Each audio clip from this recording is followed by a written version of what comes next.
So we want to start by doing some research right here with an audience exercise. So I'd like to ask for anybody here who has ever experienced who's ever experienced discrimination at their workplace or just generally felt like they don't necessarily fit into the culture at their agency, to stand. I have to get up there. Okay. It's not pretty much. That's about right, 2/3. So that looks like kind of a lot. So this is relevant to you. So we wanted to kind of do that because we had a feeling it might look a little bit like that, to say that the stuff that we're going to talk about today sort of validates what you just shared with us. Thank you all for standing. So let's kick it off, shall we? So first I want to tell you a little bit about when I first came to 3%. I was so thrilled to be a part of this organization. And I don't come from the ad world, I come from the research world. So I just couldn't wait to dig into all the data, and it's named after a data point. This is very exciting for a data dork like me. So I couldn't wait to dig in and find out what we know and what we don't know and what questions we need to ask. So I went looking for all the really great data about what we know about gender and diversity in the advertising industry. And I was amazed that I found not a whole lot. We didn't know a whole lot, and there weren't very many statistics out there. So it was kind of discouraging, but with Kat's support and her love of knowledge and data and research and data-driven insights, we have really tried to start changing that. And so the good news is we've got some amazing research that's been undertaken over the past year. And I'm going to let each of these wonderful women talk about what research they've led. And so just to start, I'll ask Nancy to kick it off, if you don't mind. And just why did the 4As think that it was important to undertake research? And if you could just give a high-level overview of the research that you've done. Sure. I think everybody is well aware that earlier this year we had some pretty high-profile issues go on in the industry that deserve some attention, and we decided that it was really necessary to get some numbers because there were those in the industry who believed that these were isolated cases and that it wasn't something that really needed to be paid attention to. And as a matter of fact, one very high-profile male in the industry said he believed it was an isolated case from our stage in March. So we undertook this research to really get at how prevalent the issue is in the industry. And we did actually 3 pieces of research. We did one amongst our membership asking females if they had ever felt either discrimination or harassment. We did another one with diverse professionals in the industry asking them if they ever felt discrimination in the industry or the agency workplace. And we did a 3rd piece of research with consumers asking them how they felt women and people of color were portrayed in advertising. So those were the 3 sort of quintessential pieces of research. And I think that importantly, there's some statistics that came out of this that are really interesting and kind of confusing, but I think the qualitative that's been done helps to shed a light on some of this. So let me just give you a couple of quick stats. For overall women, and then I'm going to break it down for the creative department, 50% of women in the industry believe that they have experienced sexual harassment at least once. 42% believe that they've been excluded from key decision-making in their agency. 41% believe that they are dismissed or disregarded in meetings, and 40% believe that they've been passed over for promotions.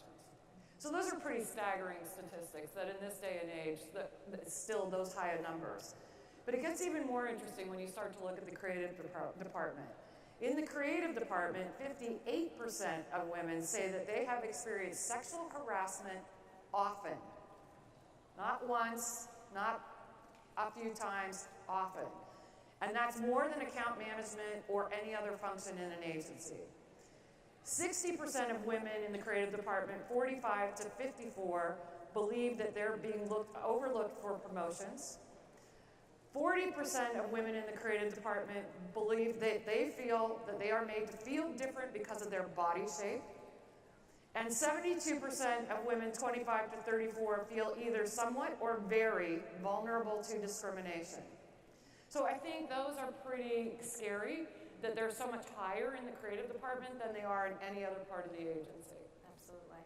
And the research that we presented last year, we saw that as well, where the issues existed, they were amplified in the creative department. So let me run over to Michele here and ask you to just tell us a little bit about how the Elephant in the Valley came about, and then how Madison Avenue came about as well. Yeah. So in March of 2014, there was a very public trial, which was Ellen Powell, who was a partner at Kleiner Perkins, a big venture capital firm, sued her former employer against gender discrimination. And many of us in Silicon Valley were reading this every day on Recode. We were like constantly getting the live blogging.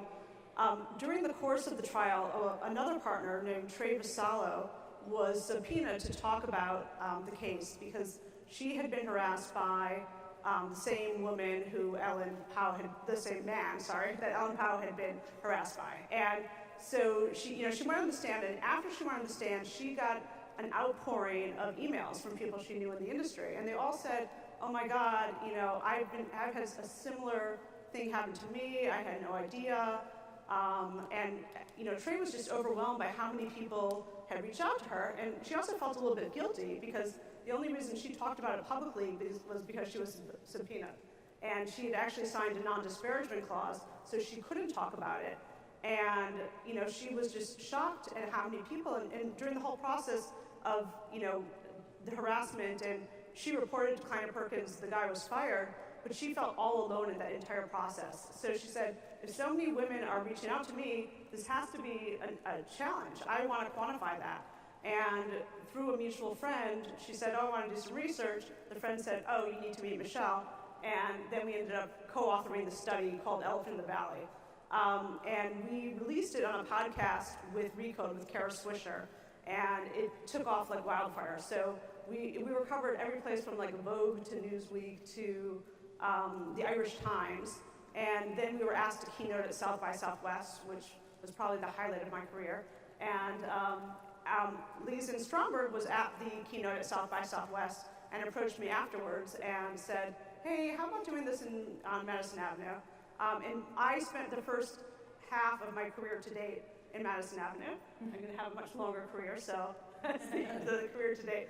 And in my opinion, my personal experience has been, that the men in Silicon Valley are pretty evolved, but I saw much more egregious activity on Madison Avenue, so I was thrilled to be able to, partner with the 3% Conference to take the research. And the great thing is that probably a lot of you, how many of you in this room responded to the survey? Okay, so we had over 600 responses, which was amazing. The hard part for Elephant Valley was finding women to respond, but because the 3% Conference has this amazing database of women, we were able to, to get really great response. Do you want me to talk about the highlights, or we'll come back to that in a sec, yeah. And then, so Megan, we've talked about these great bits of quantitative research, and you partnered with us as sort of the companion to the Elephant on Madison Avenue to do some qualitative. So tell us a little bit about what you did and why we all thought it was so important to have that qualitative element as well. Yeah, when I originally approached the 3% Conference about, partnering, it was because I knew that there was some great research going on that was going to quantify discrimination, quantify some of the harassment, quantify some of that things that we knew were going on outright. And I think one thing that always interested me, and as a researcher, I often know that the best research questions often come from lived experience. And being inside agencies as long as I was as a strategist, I witnessed the agency culture is a really strong force. And it's something that, when you're inside ad agencies, they work very hard to promote, right? And that look at our strong culture of people, and that culture can have a life of its own.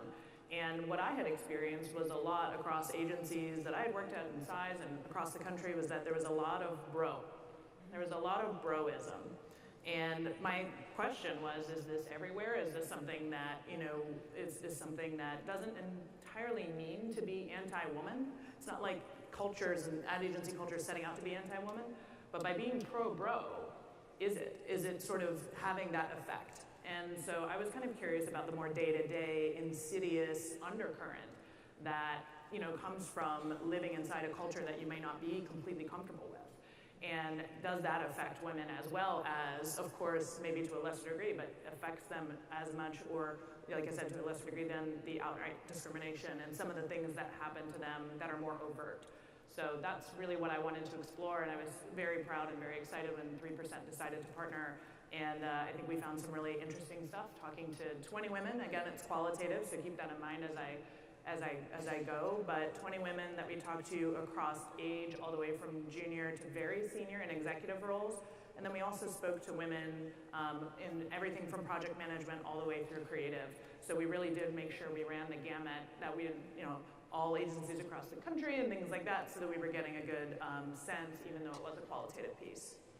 Awesome. Okay, so let's talk about some of the Elephant on Madison Avenue, some of the highlights. And it's amazing that this research with the forays was going on when Elephant on Madison Avenue was going on. And so these were really done very independently, and there was no crossover. And so then we saw these results and said, oh, what did you guys see and what did we see? And I'll let Michele tell you the highlights, and you tell us if you think they are. Yeah, so the sexual harassment number was very similar to the forays. It was 54% of women. But we heard the 9 in 10 have heard demeaning comments from male colleagues, with 6 in 10 hearing demeaning comments monthly. 83% of ad women have witnessed sexist behavior at offsites. What we call the work wife, 60% have been asked to do lower level tasks.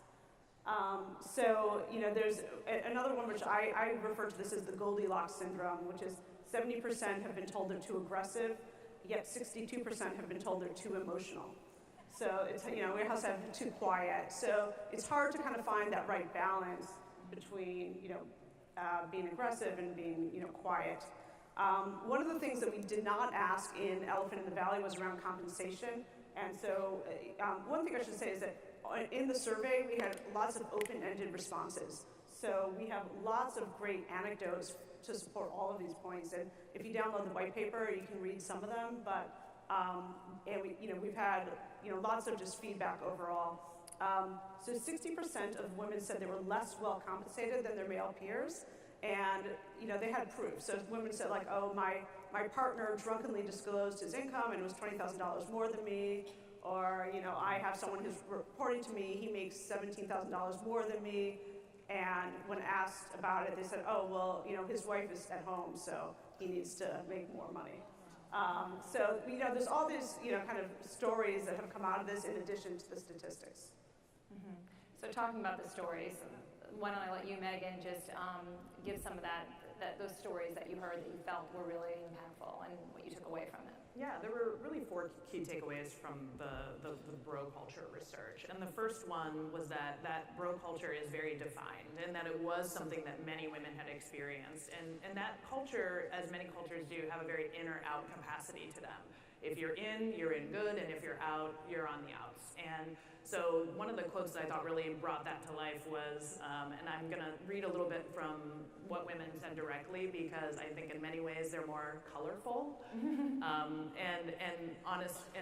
honestly very sharp, and just kind of break through. One of them said about this in or out culture, I detest the insider and outsider politics that are pervasive. If you're not in the very inner circle, you get crappy projects. And I think that's something that maybe some of you can relate to out there that are in the creative department, and also something that people who aren't necessarily in creative experience. So that was a really big thing, that culture is really defined, it's gonna put people in or out. The second thing that we learned that I thought was really interesting was that bro culture is, you know, extremely pervasive. People, when asked to describe what it felt like, they called it a fraternity, or they called it a college tailgate. And these were women that were just spontaneously coming up with the term that fit the best, and they came up with frat over and over again. In fact, one of the women summed it up by saying, you take what is flowing down the testosterone train, or you get left behind. Pretty clear how she feels about bro culture. The elements that made up bro culture were party, inappropriate humor, which you guys touched on as well, and really this combative and competitive sense of how business is done in ad agencies, which can be really full throttle. So some of the quotes around that were party edge, dirty jokes, and poop humor. What would be unbelievably wrong in other places is celebrated in agencies, and yes, I just said poop on stage. Another quote was, I don't feel comfortable in that agency playground. You have to be bold and you have to fight and show passion. And she was specifically a creative talking about that meeting where the work is being decided, what's going to go forward. And she said, men push and push and push and push. And in some places, that's what's rewarded. It's a very masculine trait. Right, the idea, and she just said, I'm just not comfortable doing that. She said, my idea, I like it, I'm really proud of it, but I don't think it's the only way. She said, in many of this, the men feel like if they're more combative, if they, say this is the only way and they tear other people down, that's the way to get rewarded. The third point, and I'm gonna be quick, and I think this reflects some of the statistics that we saw, is that agency culture has arbiters and it has enablers. The interesting part about who the arbiters are, and this was universally agreed upon across the disciplines, was that creative departments are the arbiters of agency culture. They set the tone, especially in the creative leadership positions. What I think is really interesting about that is, as we know from this conference, who's often in those creative leadership positions are men, and particularly white men. And so they kind of set the culture because everyone looks to them to kind of show those social mores, those behaviors, those attitudes. How am I supposed to act? They model that for the rest of the agency, and the rest of the agency has to go along. They also talked about the sense of entitlement that comes with that. That, if you can throw your weight around in those creative director and above positions, that you tend to. They also, among women creatives, said, by the way, that idea of cultural arbiter does not extend to women. The enabler part of that was another commonly held by a white male position in agency culture, and that was that of CEOs. They talked about how CEOs are often modeling the very competitive behavior, that CEOs are often the ones that are cutthroat and are extremely competitive. But they also talked about how they kind of allow and enable the creative directors and above to act the way that they do. They don't shut it down, they don't say anything about it, and they often are friends. And that perception, within the agency is that those guys are bros themselves, and they're buddies.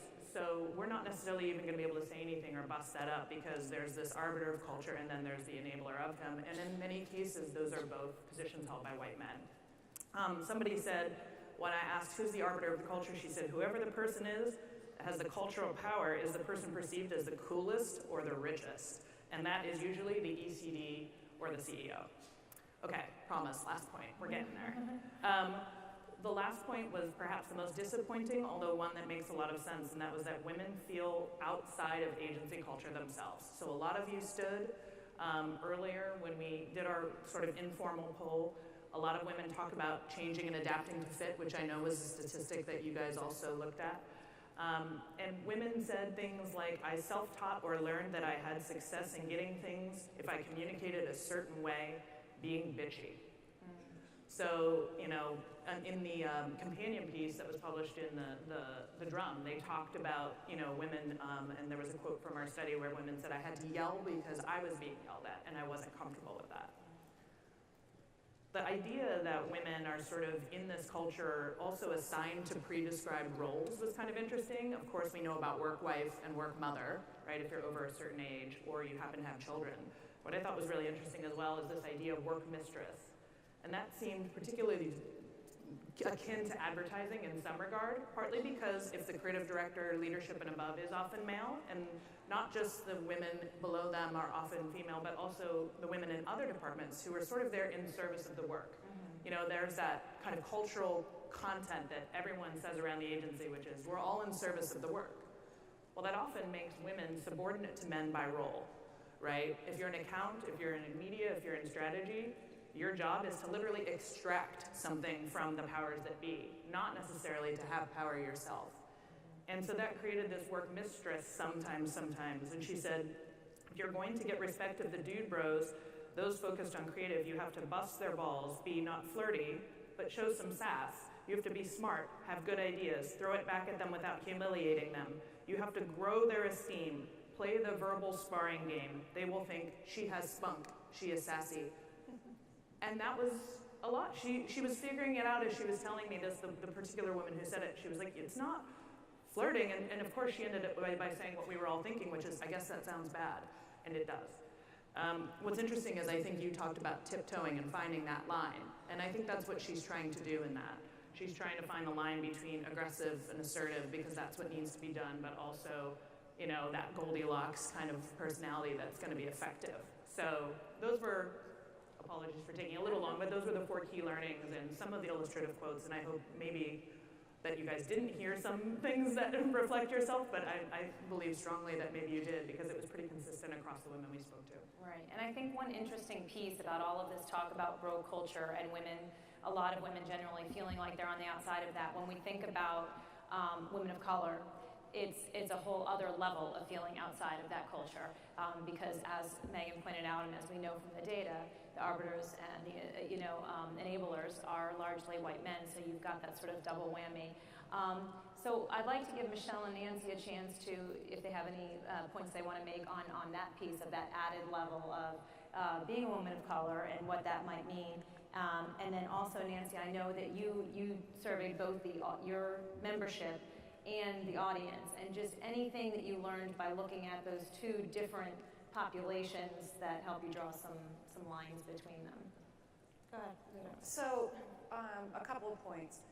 With regard to some of this behavior, in most cases, the respondents told us that they don't believe that the behavior is as overt as it used to be. And that was true both in gender and when we looked at people of color.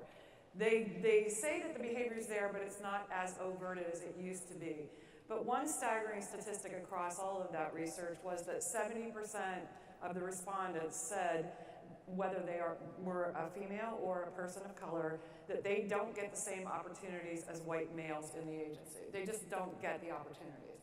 And I think that's a very telling statistic because when you look at things like CAN, when you look at things where the work is rewarded, if you're not being given the opportunity to participate in high-profile work, then going back to the panel that was just before us, when Colleen said, you know, do that one thing and make sure that you do it really well and that somebody remembers that. Well, if you're not getting those opportunities, then you're not going to be able to do that one thing. And I think 70% believe that.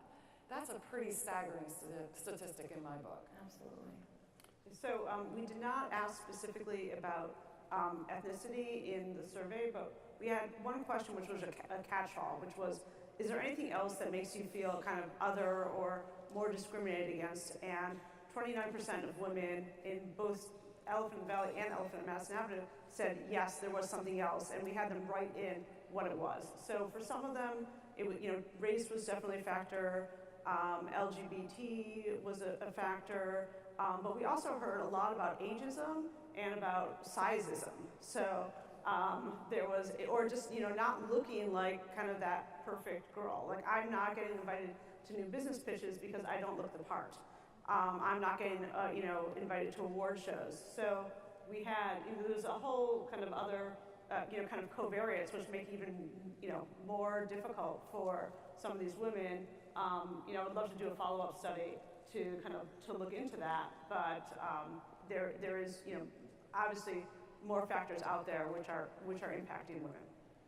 Absolutely. And one of those factors I think that we saw as well throughout all of the research and has been talked about today and is something that we're looking to unpack more going into the next year is this idea of moms. And we've already talked about the work wife and the work mom and all of that sort of stuff, but the actual parenting factor and the motherhood factor. I'd like to let each of you touch on anything that came out of the research that you want to share around how moms are currently treated, what the environment is, how that plays culturally, and what it means for moms right now. Because we keep seeing the research, we know that over 3/4 of college-educated women, mothers are working, or women are mothers, excuse me.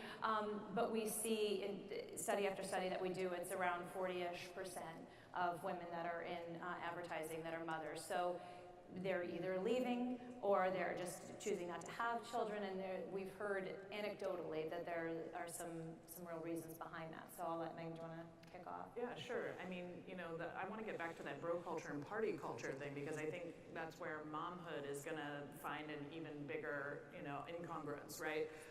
So she talked about how often moms talked about often how advertising is a late night industry, and how there is that expectation of partying. Using the word expectation and saying I was expected to do that, I felt like I had to do it. And then this idea of how hard you party being how in you are into bro culture. So, women talked about like, oh, it's not just stand along the edge with a beer, you have to do a funnel. And, or you have to jump in that hot tub first, or you have to be the first one to take shots at the strip club to show that you're down. And, the person, that's going home to take care of their kids, they honestly just said, for me, I'm not going to go stumble home after 6 beers. That's not my lifestyle anymore. That's not my life stage anymore. And she talked about feeling very implicitly penalized for that, even though it's not an explicit penalty. That informal bonding time that makes up any culture, the more she ages, and then of course if she has children, she feels oftentimes, or the women we spoke to felt outside of that. That they weren't necessarily part of the agency culture anymore, partly because they weren't part of that party culture anymore. So that's what we found in the qualitative as it related to motherhood. Okay. We didn't really go into motherhood, but what I can tell you is that until we get to a place where we're treating everybody like they're humans, and when I say this is what I mean, we have to get to a place where we're treating fathers and mothers like they're human beings, and not just somebody that has to stay until midnight, whether they're working or partying. We're never going to get past this, because if we're treating mothers differently, then we're not going to get there. So we did ask about motherhood in Elephant on Madison Avenue, and I don't have the exact stat, but I feel like maybe like 40% of moms felt that their careers have been negatively impacted because they were mothers, but there was also like, again, you have to reference this white paper, like 24% said that their careers have been made better because they were mothers, and they had more balance. So there was some of the positivity. One of the stats which I found particularly disturbing was that 59% of moms have felt the need to speak less about your family in the office so that they'd be taken more seriously. So, I had one woman said, I took pictures of my kids off my desk, and the stories were heartbreaking. It was like, oh, a guy on my team leaves at 2:30 to go watch his boy play soccer, and he's like a great dad, and I have to leave to take my sick kid to the doctor, and the same boss is, reprimanding me. So there's lots of kind of, just anecdotal stories, but there were definitely a subsegment of women who said, I've just become more efficient, I have better perspective, there are these, kind of positive elements. Yeah. Moms get stuff done. Moms get stuff done, yeah. Okay, so I want to we've talked about a lot of what we learned, we've talked about a lot of the stats and a lot of the stories. I want to bring it back to the theme of the conference and what are we going to do about it. So I want to spend a little more time here now then we're going to open it up for some questions. So if you have questions, you'll have an opportunity for that. To think about what all of this research, what are the takeaways? We know that we're in this data-driven world right now, a lot of data-driven decision making, and now we have some of this data and we have some of this insight. So what are we going to do about it? And I can speak a bit about what 3% is going to do about it. I know 4A's has some things they're doing about it. Yeah, well, one of the things that's plagued me and plagued the industry is that we don't really have any benchmarks. And even Kat would be the first to tell you that the 3% number and the 11% number have been cobbled together. They're not real benchmarks.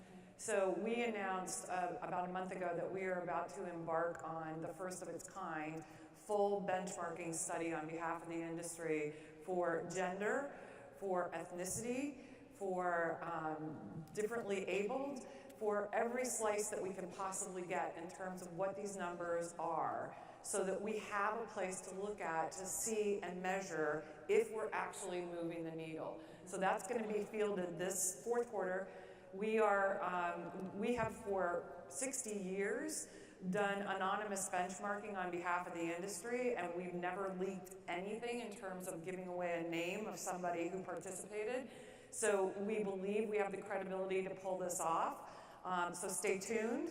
This is something we think is really important for the industry, and hopefully we'll be able to release some of that data in the aggregate at the beginning of next year. So exciting. Real benchmarks. So exciting.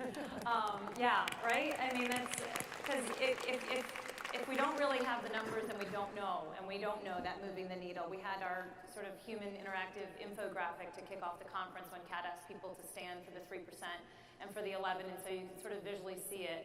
But to have real comprehensive statistics and then to be able to track that over time is really powerful and really tells us where we're making progress and where we're lagging behind. Which helps all the good people that want to be doing good things to move this forward know where to channel those efforts and know where it's most needed. Michele, since you did do the elephant in the valley first, I'd love to know, when we're thinking about solutions and what we can do about it, if there are any key comparisons that we can draw between MadAv and tech, and if there's anything we can learn from tech, since that came a little bit before, in terms of what might be working solution-wise. Yeah, so I mean, there are some key differences. One of them is it's actually worse for mothers in Silicon Valley. Then they're more likely to take shorter maternity leaves. They're less likely to talk about their kids in the office. Where Madison Avenue's worse is overall trust, and trust from colleagues, having fewer opportunities, feeling like they had only 25% of women feel like they've had all the same opportunities as men in their profession. In Silicon Valley, it's 34%. So I mean, there are some nuances. But a lot of them are fairly similar. A lot of the themes are similar. People ask me all the time, what do you do with this? And this has been kind of a side project for me and a really fun side project. But I think one of the best things is just getting those benchmarks out there to be able to compare. And when I got the results back from Elephant in the Valley, it was like 60% of women were sexually harassed. That's really high. What is that in the general, across industries? And the only survey that I could find was a Cosmos survey, which was like 30% of women. And then I'm like, well, the kind of, the age is lower and this, so trying to figure out. But there's really not good statistics in general across industries. So I have, I've gotten reach outs from academia, from financial services, from other industries, and I'm encouraging them all to kind of use similar surveys so that we can benchmark each other. And I feel like the biggest thing that we've learned in Silicon Valley is getting the word out there, especially for men. Like, women are generally not surprised by the statistics, but the men, especially, 95% of men are real mensches, and they don't see necessarily these behaviors. And for them to see these statistics is just eye-opening, and so that they can go back to their own companies and say, well, what can we do? Salesforce is a great example where they've made equality in terms of pay.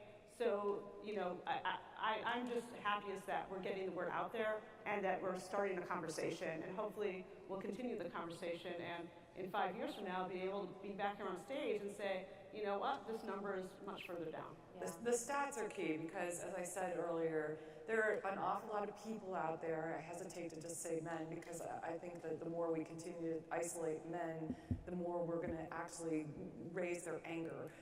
But you can't argue with statistics. And when you have statistics and you're able to make an argument, they can't say that's not true. Right. Go ahead. Oh, I was going to build a little bit on what you said, and I think one of the bro culture elements, and I think bro culture probably takes different forms in Silicon Valley versus maybe Wall Street versus maybe Madison Avenue.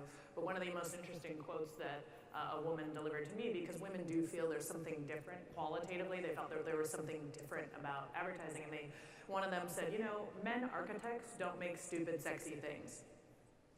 And I thought, yeah, you're kind of right? So there's something that you could call, bro culture that might take different forms. I think to answer the question a little bit of what can you do about bro culture, there was a great Gloria Steinem quote in her book On the Road where she talked about working on the Adelaide Stevenson campaign. And she said, when Adelaide came by the office, all the young women were hidden away upstairs because he shouldn't be seen with any younger women because it might give a bad impression, right? And actually, the gentlemen who were here from West Point were talking yesterday about how that's, the Naval Academy. We're talking about how that's still the case, that women staffers oftentimes in the Capitol Hill are hidden away after hours so that there's not a wrong impression given. So you could look at that and say not much has changed since Gloria Steinem said, but one thing that was also really interesting is she said about that moment, she said, we didn't believe we could be insiders. And that really stuck with me. And I think what I heard from the 20 women I spoke to is they didn't necessarily believe decades later that they could be insiders either. And so I think it's on all of us, and what we can do is to consider ourselves insiders where culture doesn't always allow it. I'm not saying to fake it till you make it, but how do you change your mindset around that and consider yourself more of a key player and an insider? And I think that's what a lot of this is all about.